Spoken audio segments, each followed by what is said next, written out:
મિત્રો, તો હું તમને હવે તે પાગલના હાથમાં કેવી રેખાઓ હતી તે બતાવું છું.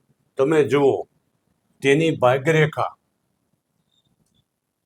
મણિબંધ ઉપરથી નીકળી મસ્તક રેખા નીચે અટકી જતી હતી.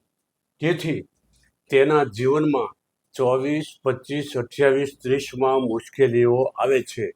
આ મુશ્કેલી તેને આવી હશે, તેની અસર તેના મગજ ઉપર થઈ હશે. હવે પાગલ થવાના ચિહ્નો કેવા હોય છે તે તમને બતાવું છું. આ મસ્તક રેખા છે. અહીંયા શનિના પહાડ નીચે કાળા કાળા બિંદુઓ બનતા હોય. આવા લોકોને મગજની તકલીફ થાય છે તથા જ્ઞાનતંતુની તકલીફ થાય છે. નંબર 3, આ હૃદય રેખા છે, બરોબર છે. તેની શાખા આ રીતે મસ્તક રેખા આયુષ રેખાને મળી જાય છે.